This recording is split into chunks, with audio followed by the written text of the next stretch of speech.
민수기 25장 1절에서 18절. 사막을 여행하는 여행자가 낙타를 타고 여행을 떠났습니다. 해가 지고 밤이 되어 텐트를 치고 잠을 청하게 되었는데 텐트 밖에 있던 낙타가 주인께 말을 합니다. 주인님, 코가 시려우니 코만 텐트 안에 있게 해주세요. 사막은 일교차가 심해 이러다가 감기 들 것 같습니다. 내가 감기 들리면 여행에 차질이 생길 텐데 하며 말끝을 흐립니다. 주인은 그래 알았어. 코 들여보내. 조금 있다가 낙타가 말을 합니다. 앞발이 시려워 이러다가 발에 동상이라도 생기면 여행에 지장이 있는데 뭐 낙타발에 동상이 생겨? 아무튼 춥다 이거지. 앞발 들여보내. 이런 식으로 텐트 안에 얼굴이며 다리며 몸통이며 들어와 어느덧 텐트 안에는 낙타가 그리고 주인은 텐트 밖에 있게 되었다는 이야기죠. 마치 제가 낙타와 같습니다.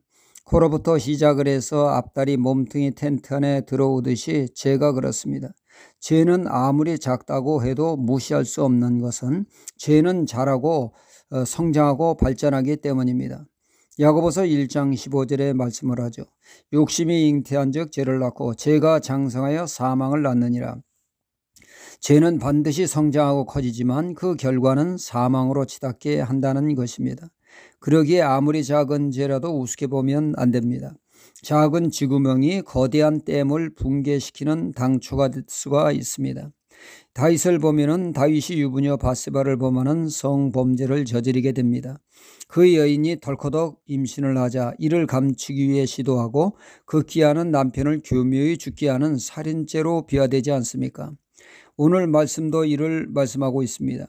모압은 1차, 2차, 3차, 4차에 걸쳐 이스라엘을 저주하는 데 실패했습니다. 번번이 하나님께서 친히 나서셔서 이를 막으셨습니다. 오히려 이스라엘을 축복하도록 술사 발람을 통하여 하나님은 역사하셨습니다. 이에 모압은 작전을 바꾸게 되죠. 새로운 전략을 시도하게 되는데 그것은 바로 미인계였습니다.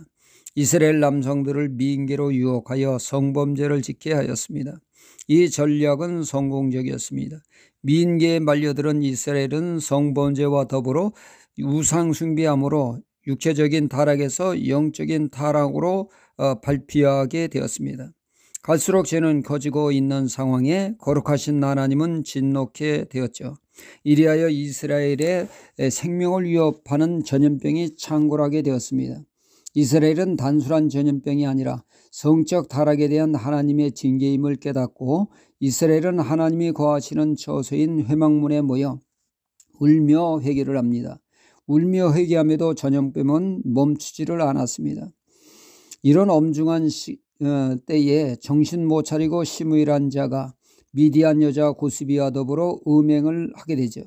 이에 아론의 손자 비느하스가 두 사람을 창으로 찔려 죽였을 때야 비로소 하나님의 진노가 멈추고 연병이 멈추게 되었습니다. 24,000명이 이 연병으로 전염병으로 인해 죽었습니다. 왜 하나님은 이스라엘 백성들이 회막에 모여 회개의 눈물을 흘릴 때 하나님의 진노, 전염병이 멈추지를 않았습니까? 그것은 눈물 몇 방울 흘린다고 해서 그것이 진정한 회개라 할 수 없기 때문입니다. 물론 눈물을 흘리며 회개하는 것 귀하지만 회개가 감정적인 차원에서 끝난다면 그것은 진정한 회개라 할 수 없기 때문입니다. 사울 같은 경우 죄 없는 다윗을 자기보다 인기 높다고 그 이유만으로 자기의 정족으로 몰아세워 다윗 죽이기에 혈안이 되지 않았습니까? 그러나 오히려 반대로 다윗이 마음만 먹으면 사울왕을 제거할 기회가 주어졌지만 다윗은 그를 살려줍니다. 이 사실을 안 사울왕은 눈물을 바가지로 흘리며 다시는 너를 죽이지 않겠다고 맹세를 하지만 눈가에 눈물이 마르기도 전에 언제 그랬냐는 식으로 다윗 죽이기에 그는 나서게 되지 않습니까? 감정적인 회개는 참된 회개라 할 수 없다는 얘기입니다. 하나님이 원하시는 회개는 세례 요한이 그토록 외친 회개의 열매입니다. 이 무서운 전염병을 멈추게 된 것은 무엇입니까? 아론의 손자 비느하스가 창을 들었을 때였습니다.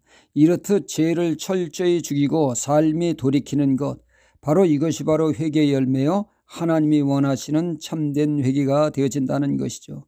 이 회개가 바로 하나님과의 관계를 회복시키며 하나님의 은혜 가운데 거하게 한다는 사실입니다.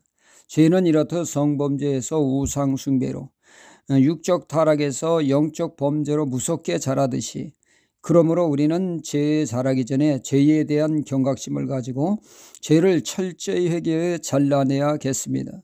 죄는 우리의 삶에서 우리를 불행케 하고 하나님의 진노를 갖게 하게 합니다. 그리고 죄는 힘이기 때문에 우리가 결코 쉽게 이길 수가 없습니다. 고로 우리는 겸손히 성령님의 도우심을 구하여 철저히 회개함으로 인해서 우리를 복주시기 원하며 의뢰를 은혜 주시길 원하시는 하나님의 은혜를 듬뿍 누리는 하나님의 사람이 되었으며 순결한 그리스도의 신부가 되어야겠습니다. 할렐루야.